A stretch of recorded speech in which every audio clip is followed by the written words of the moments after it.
Sí. Bueno, yo soy el hermano Testelino, estamos en el monasterio de San Isidro de Dueñas, en Palencia, y bueno, somos un monasterio cisterciense trapense. Vale. Bueno, ahora hablando un poco del pasado, presente y futuro de los monasterios, que este es el primer monasterio, de hecho, en el que estamos, como experiencia de los monasterios para hacer este vídeo. ¿Qué opinas de los nuevos usos que se le están dando a los monasterios? Por ejemplo, hay monasterios que pueden perderse porque se están empezando a deshabitar. ¿Qué opinas, por ejemplo, que un negocio pueda coger un monasterio y convertirlo, por ejemplo, en un hotel, o pueda convertirlo, por ejemplo, en un parador nacional? Bueno, en principio, así visto, pues lo veo bien. Si ya no hay otra forma de mantenerlo, pues es una forma de que no se vaya digamos, a una ruina poco a poco, ¿no? Pero bueno, a lo mejor podría haber también un control, pues para que no se vaya a desvirtuar demasiado ese manejo, o no sé, puede haber muchas lagunas ahí que a lo mejor puede mejorar o empeorar la situación. Y comentando esto de los nuevos usos que se les puede dar a los monasterios, ¿cómo es el futuro en general de los monasterios? La verdad es que es complicado, es muy complicado y bastante triste muchas veces ver que con la falta de vocaciones es un punto clave en el día a día de los monasterios. Todo el mundo pide por las vocaciones y se ve muy de auge en eso. Esa pregunta la encuentro yo mucho pues digamos en portería, en mi caso soy el portero del monasterio, y yo siempre pienso una cosa, que más que la vocación, falta de vocaciones, veo la falta de vocación en cada uno, en mí el primero, y esa es para mí la clave, porque al final somos personas ciertamente individuales que tenemos que cometer una misión o hacer algo, pero siempre en una circunstancia individual. Lo que haga el otro, en principio no me va a afectar a mí para mi vocación. ¿Y cuál crees que es la razón? Porque acabas de mencionar que faltan vocaciones también. Igual también parte de que faltan vocaciones puede ser porque también los jóvenes tienden a desconocer este tipo de monasterios. ¿Por qué crees que pasa que los jóvenes hoy en día desconocen más los monasterios que, por ejemplo, hace 50 años? Bueno, ¿O no pasa? Yo voy a decir una cosa al respecto de lo anterior que me viene para completar lo que dices. Sí. La falta de vocación no la veo solo monástica, sino la veo en general. Y la falta de vocación es una vocación a la simple vida, al simple ser uno es una vocación, y eso falta. ¿Y por qué falta? Yo creo que por una especie de falta de conocimiento, o en general no es que no sepan los jóvenes del monasterio, sino que no es que no sepan de nada, sino que van a lo suyo y ya está. Entonces, en general, no se preocupan por tener esa cosa, como diría, esa constancia o ese responder a esa llamada a vivir con integridad. No solamente pensando, digámoslo, en el móvil, por decirlo de alguna manera, sí. O en tu cosa, o en tu problema que a ti te pasa, sino que abrir la mente para ver qué es lo que tú estás llamado a ser. Entonces, a partir de ahí se abre la gama ya tu vocación, pues ya tendrás la mente abierta a lo que está pasando y podrás responder no solamente por tu deseo, sino por algo más profundo que lo que estás viendo. O sea, puede ser que, por ejemplo, hoy en día, igual la educación, ya puede ser familiar o escolar, hace también que los jóvenes estén un poco más cerrados a descubrir, por ejemplo, su vocación, o cómo ves estado, porque igual está en falta de educación el tema de que los jóvenes estén un poco más abiertos a conocer su propia vocación o qué quieren con la vida, por ejemplo. ¿O no lo ves así? No sé, falta de educación sí, en general íntegra, digamos, ¿no? Yo creo que falta una falta de educación integral, diría yo. Es decir, que toque los tres aspectos fundamentales de la persona, que sería el físico, es decir, por qué voy andando, el físico, que sería el físico, el moral y el espiritual. Esos tres aspectos son íntegros que debe completar cualquier educación, desde el principio. Bueno, desde que entraste al monasterio, ¿qué aspectos han cambiado? Por ejemplo, sí que han podido cambiar aspectos de cuántas personas están en la comunidad conviviendo, o por ejemplo también parte de la estructura del orden dentro de la comunidad, o algo incluso arquitectónicamente, alguna reforma que ha podido haber. Bueno, en general ha cambiado bastante, y yo entré en 2016, en enero de 2016. La verdad, ha habido bastantes fallecimientos, en general no recuerdo bien, y comparado con fallecimientos con entradas, realmente ha sido bastante llamativo, ¿no? En ese aspecto. Estructura así que yo recuerde, pues así que se haya cambiado, no recuerdo así mucho.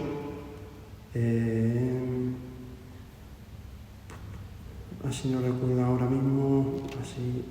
Pues si puedes repetirme la pregunta un poco. Sí, desde que has entrado al monasterio, ¿qué aspectos han cambiado? Ya puede ser en estructura de igual el abad, porque ha habido cambio de abad. Sí, ha habido cambio superior, ha habido, digamos, sí, ha habido algunos cambios, ¿no? En algunos puntos digamos, de la educación del monasterio, es decir, los maestros de novicios, maestros de juniores, ha habido cambios, sí, en general. ¿Y lo ves mejor ahora o antes, por ejemplo? Estoy de opinión personal. Simplemente es lo que yo lo veo armonioso con la realidad, digamos. Tiene que ser, o sea, sucede así, no ha sido una cosa, lo veo mejor. Perfecto. Y, por ejemplo, ¿qué aspectos de la vida monástica consideras más desafiantes o también gratificantes? O sea, dentro de...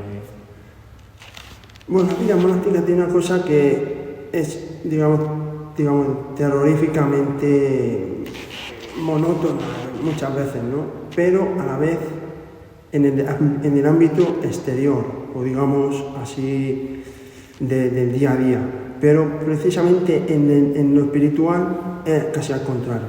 Es decir, es una dinámica muy fuerte cuando lo vives, porque muchas veces aquí en el monasterio también somos capaces de apagar ese espíritu, ¿no? Esa realidad espiritual de la persona que se abre al infinito o se queda en lo terrenal, ¿no? En ese aspecto es algo muy dinámico que se vive con mucha fuerza y es lo que más me gusta, digamos, vivir todo lo que es lo espiritual, sobre todo la lección divina. Qué bueno, porque la lección divina, por ejemplo, ¿la soléis practicar diariamente, semanalmente? En principio sí, tenemos un horario en el que se establece una hora y pico, 2 horas a veces, de lectura regular. En principio pues se anima a que sea la Biblia lo que se lea, ¿no? O libros de espiritualidad, de nuestros padres cistercienses, o los padres en general, la patrística, sería lo típico. Digamos, lo más esencial de la lectura de Dios, ¿no? Espiritual, religiosa. Vale. Y por ejemplo, si tuvieses, porque claro, en esta vida monástica habrás tenido muchísimas experiencias o incluso aprendizajes con la lección divina, si tuvieses que contar al mundo una inquietud que te mueva por dentro o algo que hayas aprendido o hayas experimentado, o sea, ¿qué le contarías a los jóvenes que nos puedan estar viendo que pueda interesarles? Pues yo pienso, la lección en sí es para mí lo que me ha movido desde que estoy aquí. Y cuando no me ha movido ha sido una especie de moverme precisamente para no ver el sentido en el que estoy. En una situación en la que yo siento que esa experiencia de la lección es una especie de aventura en la que tu cabeza, dinámicamente, espiritualmente se regenera, se renueva y te da como vida hacia algo más de todo lo que ves. Es decir, se podría ir el mundo abajo en ese momento que realmente tú sientes que estás viviendo. Entonces es como un milagro. Son pequeños milagros que se ven, que realmente la vida y el aborín y todo lo que es el mundo, pues es capaz de llevarte y de quitártelo, porque es como un soplo pequeño que llega, que es de vida, es vital, pero que no quiere ser una cosa que se imponga. Entonces ahí está la maravilla de esa situación, que es como un soplo que te llega como si fuera algo, pero es la libertad de aceptarlo o no. Entonces, al aceptarlo, siento que crezco como persona en general y vitalmente. Y cuando no lo acepto, es cuando llegan los problemas de todo tipo, ¿no? Claro. Claro, que en un monasterio también tendréis problemas como puede ser en una familia o en cualquier trabajo, ¿no? Realmente. Sí, finalmente tenemos la relación. Ciertamente, pues no tenemos una relación seguramente como puede ser en cualquier familia. A lo mejor ahora sí, porque parece que ahora se habla poco, cada uno va a su rollo, digamos. En el monasterio en principio se lleva el tema del silencio bastante, el valor del silencio, y entonces en principio pues no estamos hablando todo el día, pero las relaciones se notan, ahí están, o sea, realmente tú conoces a las personas del día a día, del ver, estás comiendo en el mismo sitio, rezando todos los días, el controlazo que estoy para acá, para allá, pasa esto, lo otro. Sí, en reuniones comunitarias, entonces claro, sí, se nota. Y por ejemplo, ahora que hemos mencionado el silencio, ¿qué importancia tiene el silencio, por ejemplo, en el día a día? ¿Y tú crees que el silencio realmente juega un rol importante en la búsqueda, por ejemplo, espiritual y también de la paz, felicidad? O sea, ¿tú crees que está relacionada la paz y felicidad con el silencio o son factores realmente separados que buscan?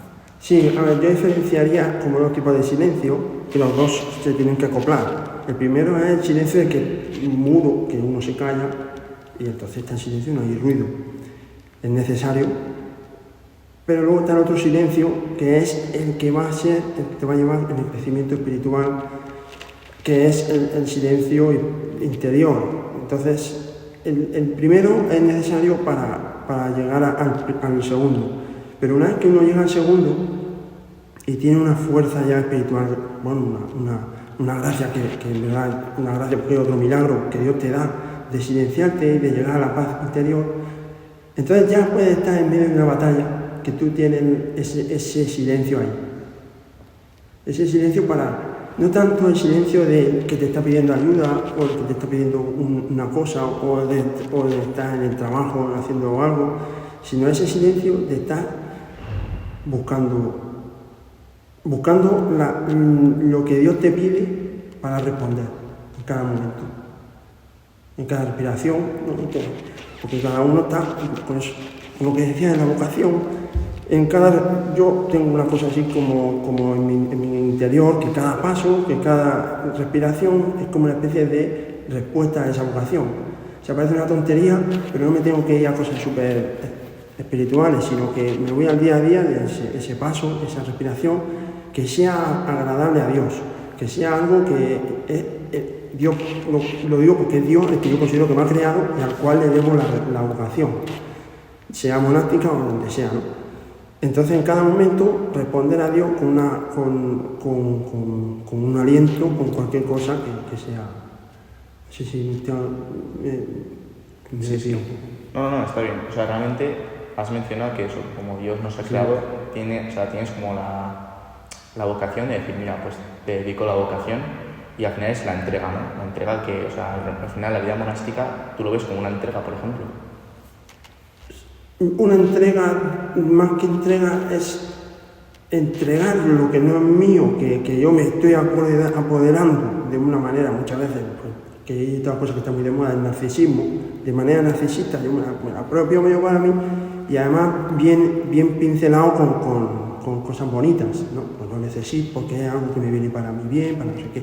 Entonces, que el mismo que me creó, con el cual yo no hice nada cuando me creó Dios, pues lo mismo ahora, mantener ese vacío de nada, como que desde mi libertad, para que Dios pueda actuar, al igual que me creó un día de la nada. Entonces, ese crearme de la nada, en realidad yo sigo siendo nada si Él no está. Entonces debo de ser consciente y entregar todo lo que vaya a obstaculizar esa realidad. Vale. La felicidad para mí es hacer lo que tengo que hacer. Es decir, cuando yo doy el paso y la dirección en donde Dios quiere o donde yo siento que espiritualmente debo de ir, pues yo soy feliz. Vale. Pablo, ¿me puedo preguntar una cosa? Sí. Antes, esto se lo preguntas totalmente después. Sí, ahora se lo pregunto. Respecto al silencio que hemos hablado antes, ¿crees que, o sea, como en esto, hablando del espacio, que es el monasterio, ¿crees que es más fácil encontrar esa conversación con Dios en un espacio así? ¿O ves que también se puede llegar a través de ello, pues, siendo uno de nosotros en nuestra casa, no sé, eso? Vale, ahora lo menciono, sí. ¿Cómo lo ves? Considero que, bueno, no sé si, creo que lo decía San Rafael Arnaiz, en un momento dado él decía que cuando salía del monasterio era como salir de la pecera. La vocación, pienso que cada vocación tiene su pecera, digamos, tiene su ámbito, tiene su realidad, ¿no? Entonces, y esa pecera, digamos, estaría en los tres ámbitos, el físico, el psicológico y el espiritual. Y cada vocación tiene que estar ahí, o sea, si yo en mi vocación sí el monasterio, y todo eso lo debo de vivir en el monasterio, al ritmo que Dios quiera y como Dios quiera.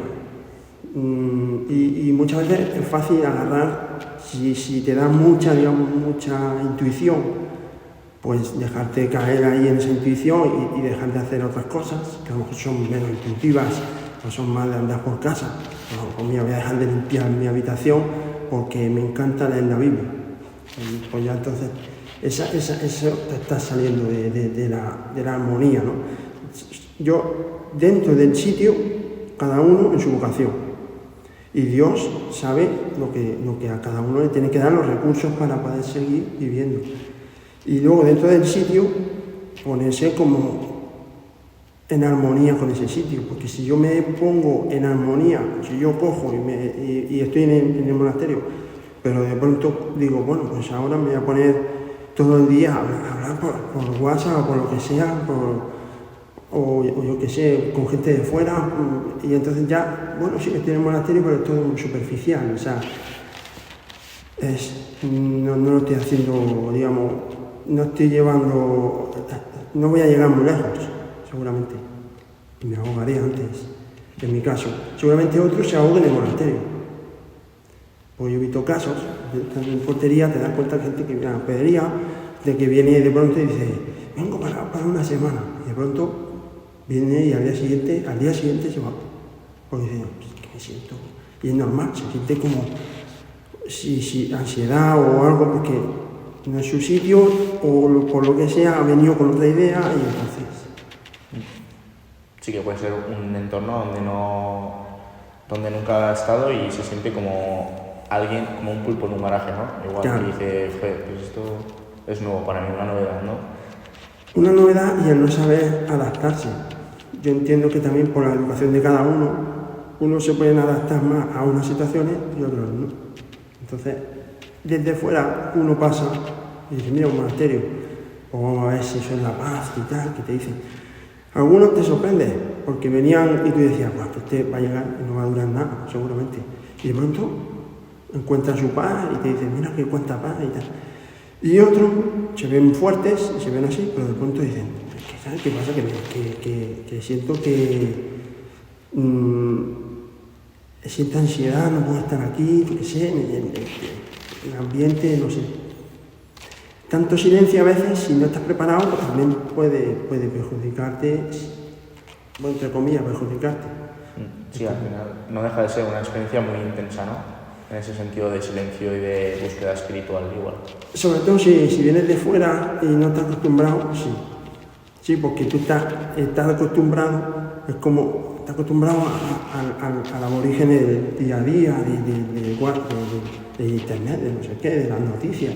Las noticias salen 20 veces al día y con una vez igual ya es suficiente.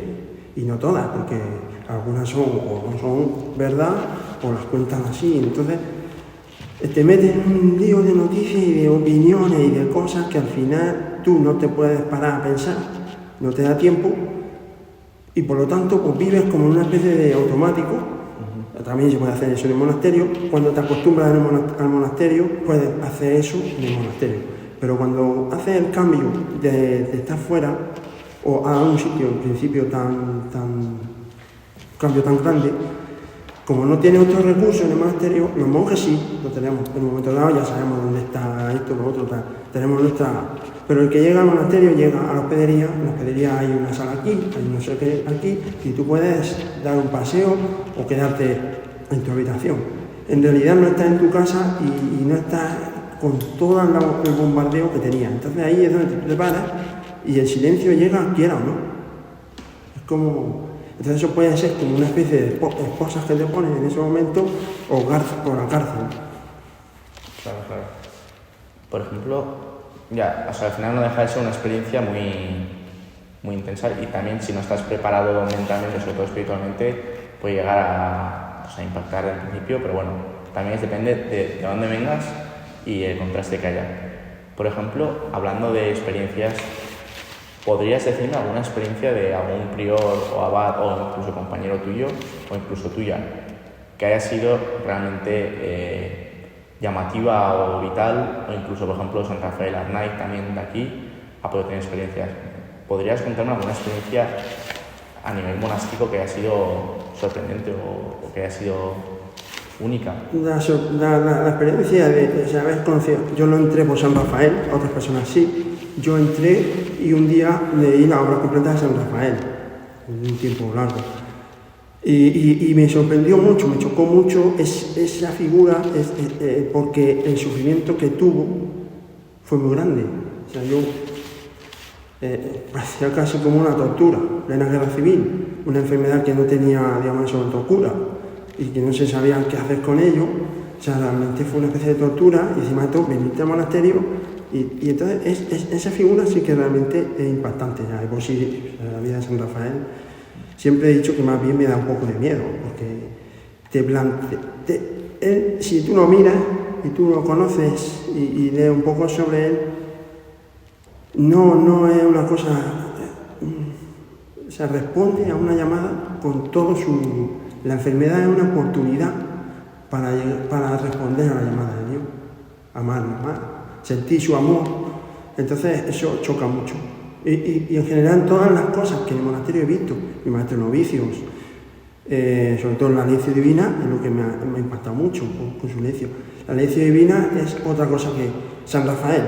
Y la lección divina, por ejemplo, como otra cosa actual en mi vida, son cosas que me rompen los esquemas, en general. O sea, los esquemas, porque yo digo, bueno, tengo mi esquema y tal. Entonces eso también es parte del narcisismo y de los problemas que hay, pienso, actualmente con toda la información que hay ahí y el orgullo de querer hacer las cosas como yo quiero, porque yo quiero controlar todo. Y entonces, cuando me rompen los esquemas y yo reconozco que eso me ha roto los esquemas, es cuando yo digo, ahora tengo que ser humilde, fijarme ahí en San Rafael, que es el que me está iluminando, digamos, esa vocación, el camino de la vocación, cuando se transita, por ejemplo, por el sufrimiento, o por el sufrimiento también psicológico, que sería el de no me apetece ponerme a leer la Biblia. O sea, es que no me apetece ponerme a leer la Biblia, que está aquí, está diciendo otra vez uno de los macabeos, no sé cuántos, tal, el nuevo rollo, y que no. Y sin embargo, eso mismo es capaz de decirte, si los macabeos es lo que te estás encontrando aquí, yo qué sé, no sé, poner un ejemplo, hacer la metáfora de lo que está ocurriendo en la Biblia. Dios te ilumina la mente para que sea algo que te conviene a ti en ese momento y en esa realidad. Tienes respuesta a lo que te está sucediendo de cosas que no comprenden, ¿no? Sí, o sea, la lección divina de vez en cuando también puede ser sorprendente de decir, joder, me está pasando este problema con mi vida, abro la Biblia, por ejemplo, leo una frase o un párrafo y justo es como que te ves reflejado en eso, ¿no? También puede pasar. Ahí. Es decir, hay personas que a lo mejor necesitan leer la Biblia, hacerla así, leer la Biblia, pararse un poco, leerla, pero en su contexto de familia. Y entonces, pero si tú estás viviendo, por ejemplo, una doble vida, tú vas a leer la Biblia y a lo mejor va a meter mucha ilusión ahí, y entonces te vas a confundir. Es muy importante mantener una estructura a tu alrededor correcta y bien para leer bien la Biblia o hacer cualquier cosa que haga. Y, por ejemplo, ya para ir terminando la entrevista, la charla, si tuvieses, por ejemplo, que definir la vida monástica o el monasterio, sobre todo la vida monástica, en una frase, ¿cuál sería? Camino hacia Dios. O búsqueda de Dios también. En principio, como dice San Benito, cuando uno va al monasterio, lo primero que le preguntan es ¿a qué vienes? Buscar a Dios. En principio, buscarlo de corazón, claro. O sea, es otra que parece ser que insistir. Yo, por ejemplo, para mí entender, me tengo que insistir mucho a mí. Que por toda la información y por todo el lío que hay en mi cabeza o alrededor y toda... yo me tengo que preguntar que esto que estoy haciendo, lo estoy haciendo de verdad. Entonces tengo que parar un momento y decir, ¿yo estoy buscando a Dios? ¿O estoy buscando mi ilusión? ¿O qué estoy buscando? Porque una cosa que he aprendido yo, en general, en la vida monástica y en todo, cuando uno ya va creciendo, se da cuenta de que hablar bien es muy fácil, decir cosas bonitas también es muy fácil, vivirlo y expresarlo y hacerlo tuyo de tu vida es prácticamente imposible. Es decir, si no hay un milagro detrás que te lleve. Incluso si se podría ver, yo no me quiero liar mucho, pero estoy también imaginándome a personas no creyentes. Todas las personas que incluso no creyentes pueden decir, ¿qué será el milagro para esa persona? Pues, porque primero que se pregunte, si uno se pregunta entre las circunstancias y el cuestionarse sobre la realidad, siempre te va a llevar a algo más allá, siempre vas a pensar que hay algo más, ¿no?